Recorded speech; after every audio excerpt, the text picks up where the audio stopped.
రామ్ చరణ్ నటిస్తున్న game changer cinema shooting రోజు రోజుకు డిలే అవుతూనే ఉంది. ఇప్పటి వరకు 80% షూటింగ్ కంప్లీట్ అయినట్టుగా రీసెంట్ గానే క్లారిటీ ఇచ్చాడు దిల్ రాజు. ఎట్టి పరిస్థితుల్లోనూ ఈ సినిమాను ఫిబ్రవరి వరకు కంప్లీట్ చేయాలని ప్లాన్ చేస్తున్నారు. ఆ తర్వాత మార్చి నుంచి బుచ్చిబాబు సినిమాను మొదలు పెట్టాలని చూస్తున్నాడు చరణ్.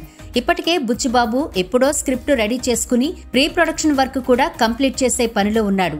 మెయిన్ కాస్టింగ్ కూడా దాదాపుగా ఫైనల్ అయిపోయిందని అంటున్నారు. అయితే రీసెంట్ గా మిగతా కాస్టింగ్ కోసం కాస్టింగ్ కాల్ ప్రకటించారు. ఉత్తరాంధ్ర యాసలో తెలుగు మాట్లాడగలిగి యాక్టింగ్ వస్తే చాలు, అన్ని వయస్సుల వారీగా తమ ప్రొఫైల్స్ ను పంపించాల్సిందిగా కోరారు. ఇప్పటికే ఆడిషన్స్ కూడా జరిగిపోయి ఉంటాయి. దీంతో RC16లో చాలా మంది కొత్త నటీనటులు కనిపించే ఛాన్స్ ఉంది. ఇదిలా ఉంటే ఇప్పుడు Kannada star hero Shivaraj Kumar final అయినట్టుగా తెలుస్తోంది. ఇప్పటికే RC16 కి AR రెహమాన్ మ్యూజిక్ డైరెక్టర్ గా లాక్ అయ్యాడు. ఇటీవల రజనీకాంత్ జైలర్ సినిమాలో క్యామియో చేసిన శివన్న ఇప్పుడు RC16లో ఇన్వాల్వ్ కాబోతున్నాడని తెలియడంతో ఈ సినిమా రేంజ్ ఒక్కసారిగా పెరిగిపోయింది.